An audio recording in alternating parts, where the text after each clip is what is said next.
Hey everyone, I'm Ross Chastain, and welcome to episode 12 of Ag to Asphalt, presented by LEVRACK and powered by Ag America Media. Remember that full episodes can be found on the Like a Farmer YouTube page and under the Like a Farmer podcast, wherever you listen to your audio podcasts. Today, we're going to recap the Chicago Street Race, as well as look back at the Sonoma weekend. Then I'll take you down to the University of Georgia Extension Office, and Dr. Lisa Baxter is going to teach us all things crop and soil science. I'll answer some over your Ask Ross Anything questions, and then we'll wrap today's episode with a preview of this weekend's race at Dover. So let's jump into the Smashdown presented by LEVRACK. We're here in the studio at the farm, back from Sonoma with producer Ben behind the camera. Hey, Ben. Hey, how's it going? It's good to be back from Sonoma. It is. That was a long journey, more than it should have been. Hopefully the show doesn't take that long. Yeah, hopefully not. But man, coming off Sonoma, Chicago before that, that was 2 races ago now for us.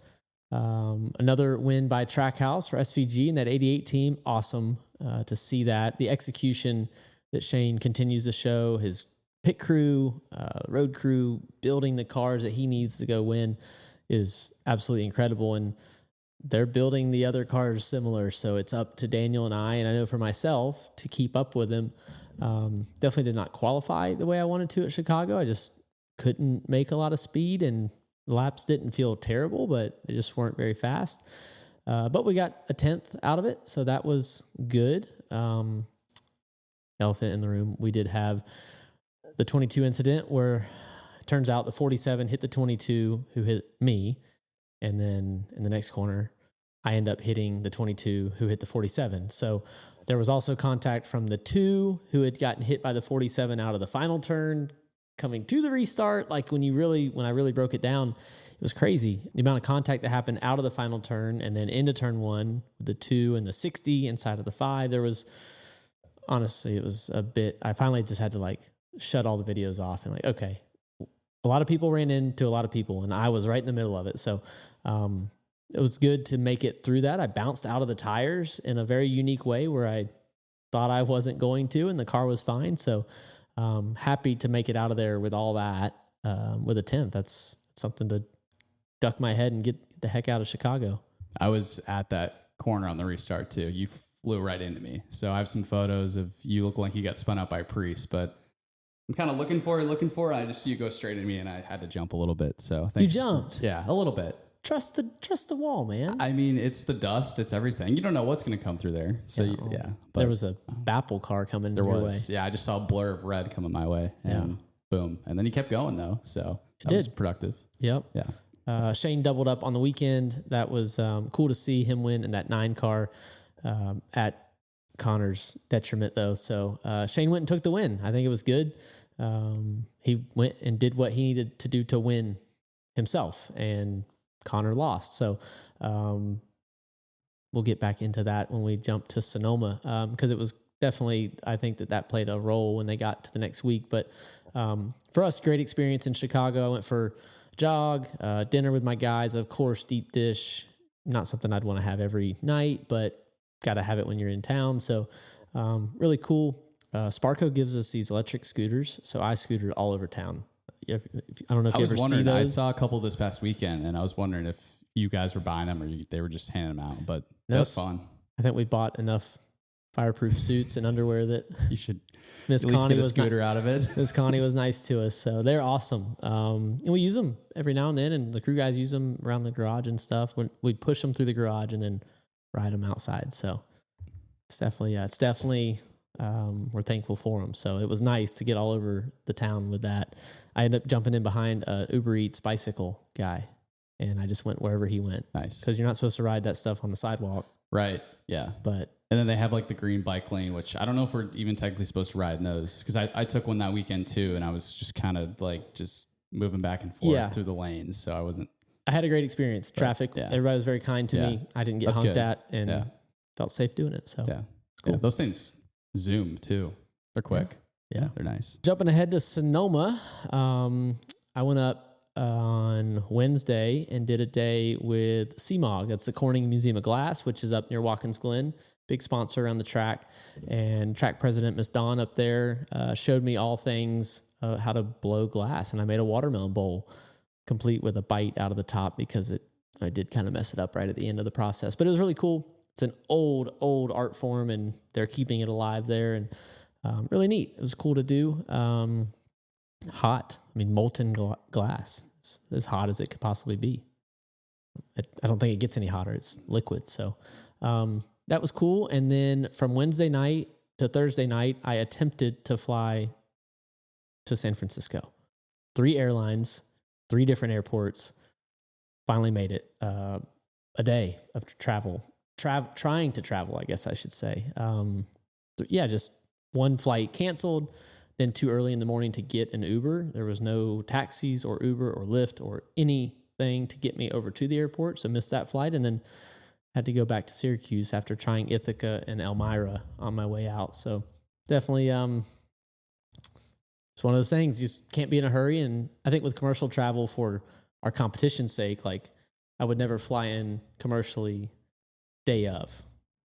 I can't afford the risk. I at least got to give myself a night to try to get there. Yeah. The team planes, we fly in like the minute of when the garage opens, which sometimes is a little scary, and they've had to adjust practice times when a large group is going to miss garage open time. But they're not waiting for us if we're flying commercial. So you had issues coming back?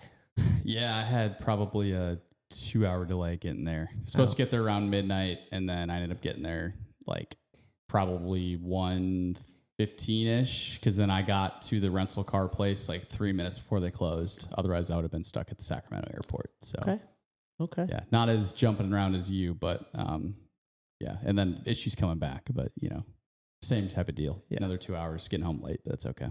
We're here now. Coming back, we landed at about 3:15 back into Statesville, and we stopped and got fuel in Colorado, and the FBO we stopped in, I don't know, I've never seen one like it. It was like a vintage Cracker Barrel, but it was an FBO. Oh, nice. And they had all this crazy stuff, like a gift shop, basically. Yeah. It was like kind of going back in time. I heard that from a few people. I wonder if that's like a new stop for them. I mean, we're not going up to Cali as much as we used to, but it's always nice when the FBOs on the stops have snacks and stuff.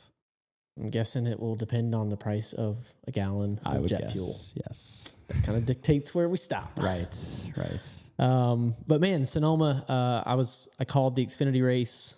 So I got to watch that awesome battle between the 9 and 88, which is something that PRN scolded me for. I'm not allowed to say car numbers. You have to say their names. So I had to say Shane or Connor or their entire name. So it was basically Connor Zilich and SVG is what I kept referring to them as. You can see a lot of the track from the front stretch. I had no idea you could, when you get up that high, you could see turn 7 and all the way down to entry of 11.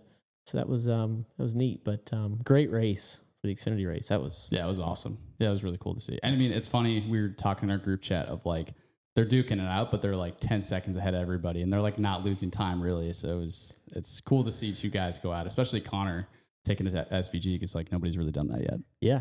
There's only been a couple times he's been beat when he's had a shot to win at the end. So 2 really equally matched cars. Shane qualifying on the pole gets me the number 1 pit stall selection for Dover next week. That's right. I forgot about that. I swear that Shane wasn't even done with his lap yet, and Corey Shea, the crew chief on the 9, texts me, "Got your pit stall for next week." I was like, I didn't even think he was done yet, but I was behind. That's awesome. So that was really neat. Thinking about that, the way the Xfinity rules work, but just a great race to call. And Alex LeBay, I want to talk about him. He was having a great run in Bobby Daughter's 07 car and broke. Jesse Love was out early, and it was really really cool race, good race. So yeah, for sure.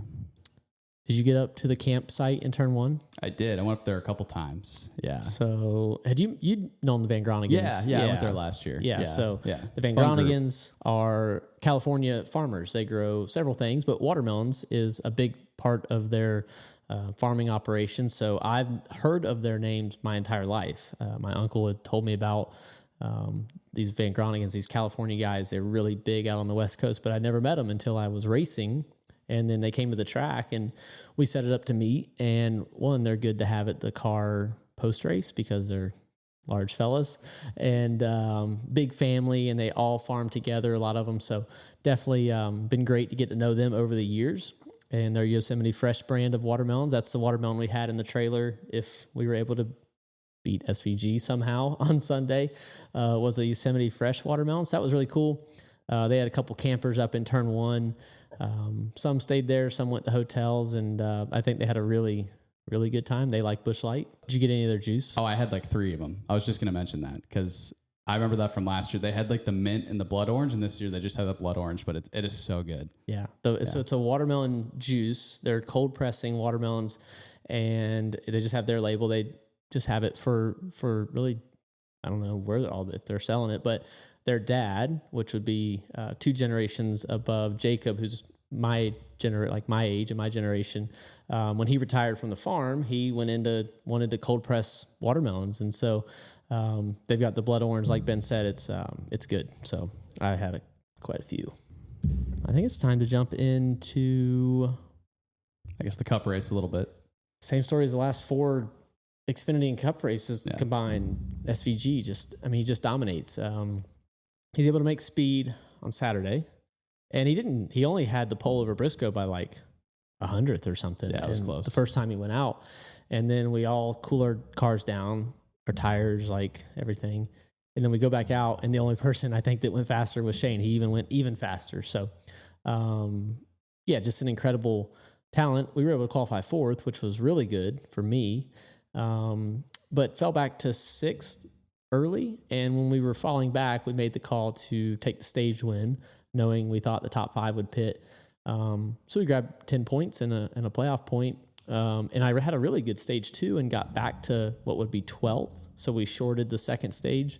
Some guys made it back up. I think the 22 made it to 9th, and I didn't. And some guys that stayed up, and some got spun out and wrecked. So I just wish I'd have given us a shot to restart the top 10 with 11 laps to go. Speaking of torn up, I do have to talk about spinning my teammate. It's bad. It's really bad. I already apologized to him, and I am sorry to the 99 group. I just got in too hot to 11, 22, 99, 1 car, all going into 11, and just pushed the 99 into the 22. The last other guy that I wanted to hit after Chicago, wanted all that to settle down and end up spinning the 99. So that definitely hurt their day. They end up beating us with all the craziness at the end, but still kind of a non-negotiable to be running into teammates. So been an unpleasant Monday, and something I just get to work through. I get to deal with it. I am responsible for my actions. So now I get to live with that, and we move on. And Daniel and I had a good conversation, but ultimately doesn't take back the fact that I wrecked him. So was happy he was able to rebound, get back in front of me. It actually felt good that he beat me. I didn't want to be 24th, but I also didn't want to benefit from wrecking him. So those are never easy to talk about. So before I answer some of your Ask Ross Anything questions, and before we jump to Dover coming up this weekend, I did spend some time with the top forage specialist in the state of Georgia, Dr. Lisa Baxter from the UGA Extension Program. Let's check that out.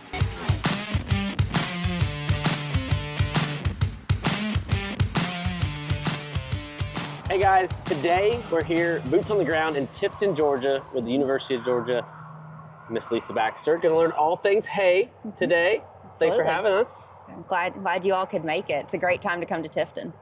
This morning is great. We've caught a cool morning. We have. This is nice. What brought you here to Tifton, and how long have you been working with the university? Yeah, so I've been in this role for just over 6 years. I've been here for 8. And when it came time after graduating with my PhD and trying to figure out where I was going to settle down for my career, there is no better ag experiment station in the country. I may be a little biased as also a Bulldog grad, but there's no better place to be. So from where you're standing right here, doesn't look like it just around, but you are within a couple miles of 30 different research crops at any one time. And in the surrounding counties, 30 to 60 production crops. It's an incredibly diverse area. What made you gravitate to grass, to hay? What led you down this path? So like every 18-year-old girl going to college, I thought I wanted to be a vet. And I finished my first 4 years, and I could if I ever do decide to go back. But I figured out during those first few years that my skills weren't really in vet medicine. I wanted to be more preventative. I wanted to be more on the system side. And animal nutrition is the heart of all of that. And a lot of animal issues can be prevented with good grass. Well, what are we going to do today? I see some hay bales. I see some, I look at a hay bale. I don't know one from another. I'm sure that's not the case. What are we going to get into today? Yeah, so my goal is to show you the start to finish of when I have a producer problem till we give them a solution. So that goes from finding a new grass, testing the grass, scaling it up to hay production and different management practices, and then bringing in that animal side of it. So we're a little bit of everything in a very short period here this morning. Okay. Well, I get my hands dirty. We get into it? Absolutely. Let's do this. Let's do it.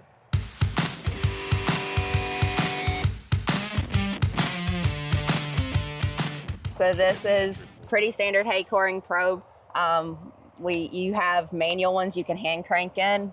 I ain't for that in research. No. So we hook them to a power drill here. This is going to help bore into it, and this is what's called a spiral assist to help kind of alleviate the pressure that you need to put on it going in.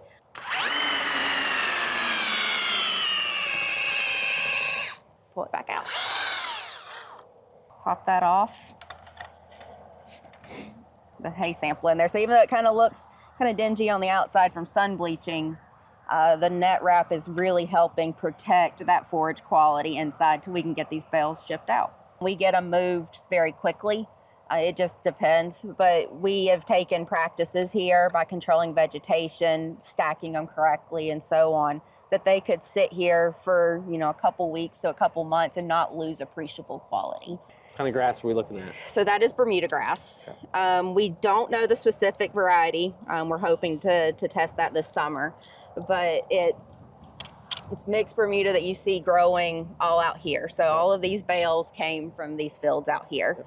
The goal with these bales, when I started, this was a less than desirable hay field. It wasn't the pretty green grass you see behind you here. And so when a producer buys a field, they can't go in and just kill out everything and renovate. They got to make money today. Mm-hmm. And so that was my goal over here, was to say, how can we use our extension recommendations to make this better? So I don't do anything here that a producer can't do. Right. I don't use any equipment they wouldn't use, any chemicals they wouldn't use. It's all producer recommendations. Tell why you have a Kubota here. I need big equipment to move big bales at the end of the day. And so when it came time to start stacking, the equipment in my research program, it was a pleasure to start working with our local Kubota dealer here. They have a long history with our campus. Made sense to start working with them. So I've heard, know your way around a tractor. Could use some help moving these bales this morning.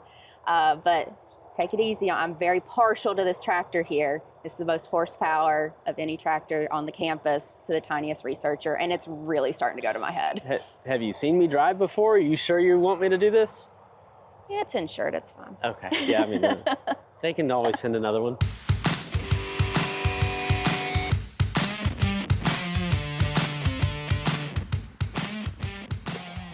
I don't think I scratched it. So I have a really unique opportunity right here. We are sitting between the main interstate and the main highway in Tift County. And so it's a great marketing opportunity to advertise what we're doing here, keep people tied in with the university, or in this case, your show. So I have saved the bales just for you. I've resisted the urge to put something on there. Okay. So if you want to take this opportunity to do the bale billboard here with Ag to Asphalt, love for you to do that. How do you normally do you don't do a letter per bale? I do a letter per bale. Oh my gosh. How do you spell asphalt?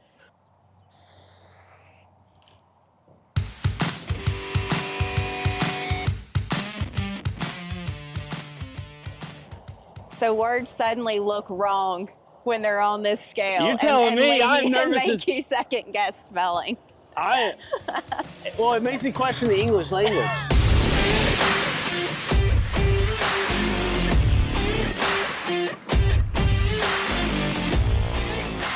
Got some weeds? Oh, we have all the weeds in the southeast here, especially down in the deep south.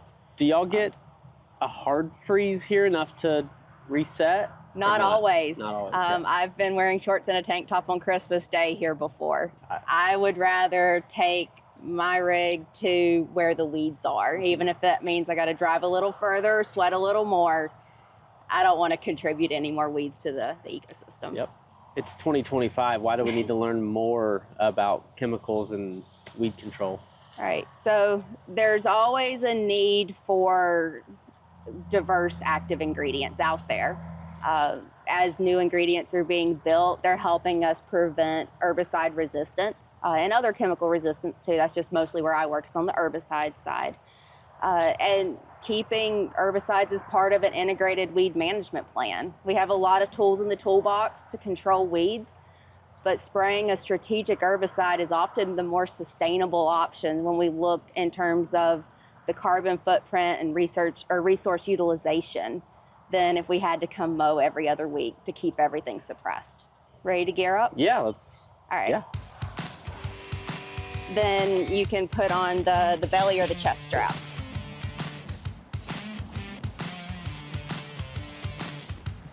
And you turn it off, and you turn and you go back on the next one. Oh, I started a little late. All right, so when we're looking at, does a treatment work, whether it's a new grass, a chemical we're spraying, a fertilizer, whatever it may be, ultimately it doesn't matter how much we just think it's pretty. It's got to make an animal gain weight, produce milk, wool, something. And so the old school way to do that was to actually put the sample in the animal and get the sample back out. It's pretty expensive. We've got better ways now. But to calibrate that procedure and to test its accuracy, we do still have live animals that are essentially like a donor animal to get rumen contents from, so we can see how well something is digested. Unfortunately, the cows had a different schedule than what you did, so we pulled this earlier. I hope you don't have a weak stomach. We're going to find out. We're going to find out. I mean, So a cow has what is different chambers in their stomach, and they go through what's microbial digestion, whereas we have more of chemical digestion. So this is all different digested material. You can tell there's some stems in there that are a little slower. You got the juices bubbling down in there. You want me to grab some? You can grab some. You're one. I can tell you want me to. This is one of my favorite things to show people because, yeah, we've got the grass out here, but if the cow can't break it down, then we did nothing. We just grew grass. Right. And the grass has to go somewhere. It's not the end point of our ecosystem. And so our goal is to make grass so good that it spends a little bit of time in there to give the cow and the bugs the nutrition that it needs in its stomach, but then to pass it on, because that's where things are absorbed and the animal actually gains and performs. A cow's stomach is actually usually 10 degrees or so above whatever ambient temperature is. No, so it was quite toasty yesterday. I feel like this would be a lot worse to hold if it was hot. You'll have to ask your colleagues. Okay, I'll ask. But yeah, so the rumen has about 55-gallon capacity. And so you go in up to your shoulder to get a really good sample. Okay. I can't wait to see the footage of that. Thank you, boys. So for all this hard work, George Boot wants to say thank you. So they sent you some options. Do with them what you may. I see you are in tennis shoes, so I'm guessing with that much walking and that much trialing, you're usually moving a lot, but want to throw a set of boots on? Yeah, we keep the tennis shoes so I can go through 3 pairs in a day because of all the wet grass that I walk through. Also because I am the Lego forage specialist, which you'll get to meet at our next stop. I did have to wear my Lego tennis shoes this morning, so. Okay, well, but now I will you got some add Georgia these boots to my rotation. Okay. Thank you.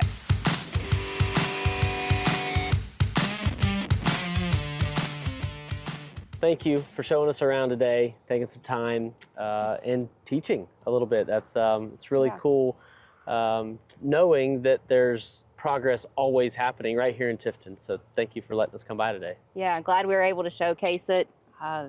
Answers take a long time, so we're always trying to think what's the next answer for the next problem that we don't even know is here yet. Yeah.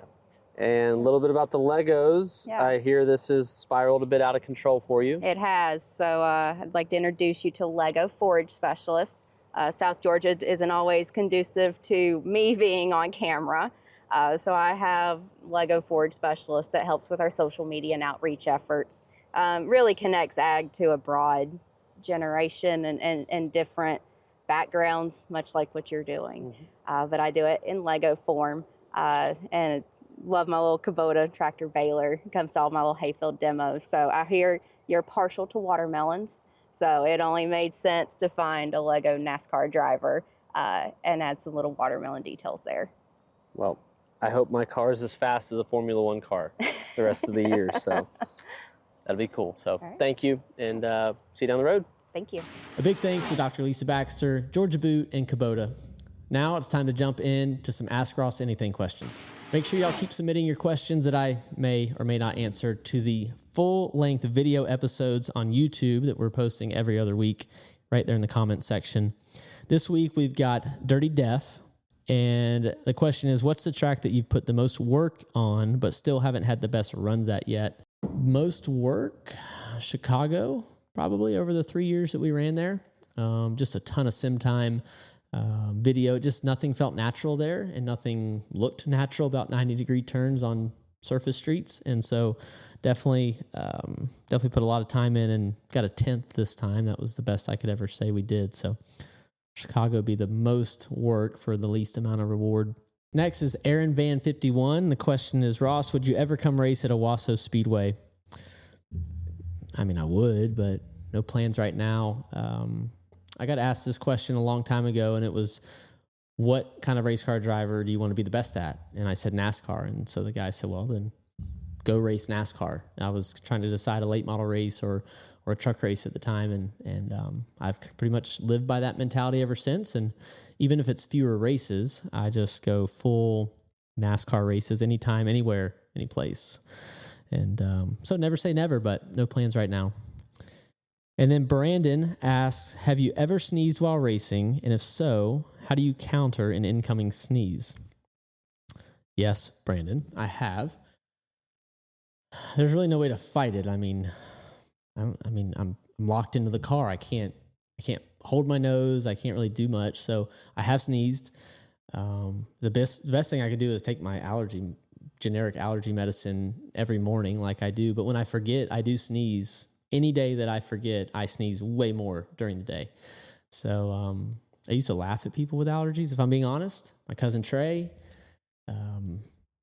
just used to laugh at them. Never thought allergies were real when I was a kid, and now I have them and have to take the little green cap pill. So I've sprayed the inside of the visor before. So I've learned, I guess, to open the visor pre-sneeze.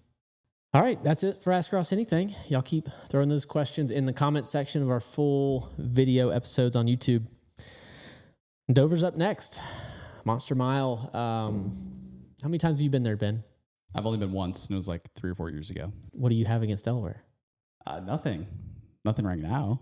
You don't go over there in the casino with everybody? I don't. I'm not a big gambler. I'm not either. Yeah, I'll play poker with my buddies, but that's about it. No, I mean I like it there. Good coffee is around. That's mainly what I would go for, but that's just me. What are you going to the Wawa or something? Like the New England coffee scene is. Oh my gosh, very good.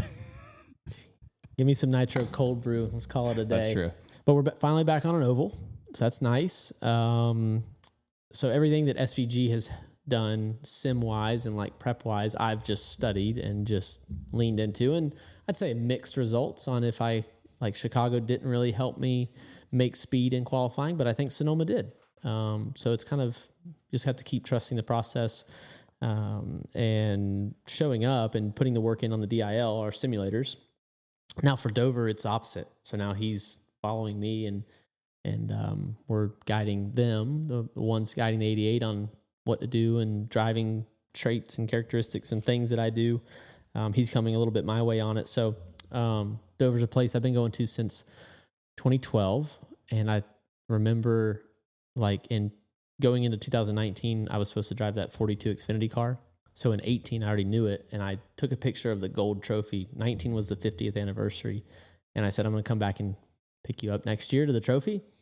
And I feel like that was part of the jinx, that the reason I've always thought that, like, I'm never doing that again. I'm never taking a picture of a trophy for the next year and thinking I'm going to come back and win it. I'm back in the Xfinity car in the 9 with the Acceptance Insurance Group, Corey Shea, and that 9 team. So that's cool. My 4th start this year. Everybody else that's gotten in the car has won. So we want to win. It's the whole reason that I wanted to put that program together. And with Trackhouse and JRM, we were able to this year. And we'll see. Corey has put a lot of work in for me. And like I said, he texted me like right as SVG was completing his lap at Sonoma to say we had number 1 pit stall. So same thing as the other drivers have had. We'll have the number 1 pit crew from the Cup car pitting it. And then Corey's group of the 9 that comes out when that 5th car runs. So looking forward to it. I don't know if people know this, so I'll tell you. The Delmarva Peninsula is what most of America calls it. We call it Mardel for some reason in the watermelon industry. But that Maryland and Delaware Peninsula across the bay from like D.C. Out there about an hour south of Dover, there's a ton of watermelons out there. Big hub for other family farms that we work with on our side. And there's a whole association of farmers up there in the Mardel Watermelon Association that are actively leading into the Dover week when y'all are seeing this. And while we're racing in Dover, we're going to be harvesting some of the first Maryland and Delaware watermelons. All right, everybody, that's going to do it for this week's episode of Ag Asphalt, presented by LEVRACK and powered by Ag America Media. This was episode 12. Already 12 down. It's crazy. Remember to tune in to Dover this Sunday, 2 o'clock Eastern time on TNT. We're on our 3rd broadcast partner already this year, man. Rolling. Yeah, going through it. If you're coming to Dover, I'm going to be doing some appearances on Thursday at the Delaware State Fair. That's something that I'm really happy that it lines up with. I used to make a trip to Dover, down there to Harrington, just for the State Fair midweek between other races, and happy to get back Thursday, 5 o'clock with the Delaware Office of Highway Safety. Just going to have some fun. I always go for some fried Oreos when I'm at State Fair. That sounds disgusting. Deep fried Oreo, man. You got to try it. Too much. No. Yeah. So good. And that's the only time, only at the Delaware State Fair do I eat it. Yeah. On Friday, I'll be stopping by the Moose Lodge right there in Harrington at 2 o'clock. And then Grotto's Pizza up in Dover right outside of the racetrack at 4 o'clock. That's Friday night. And finally on Sunday, I'll be back at the Merch Holler at 10:20. Always an odd time. We never pick even like 10 o'clock or 10:30. It's always a weird time. But 10:20 a.m., get your armband at the Cruisin' Sports Trailer and let's sign some merch. Remember to subscribe to Like a Farmer on YouTube, where new episodes drop every Thursday.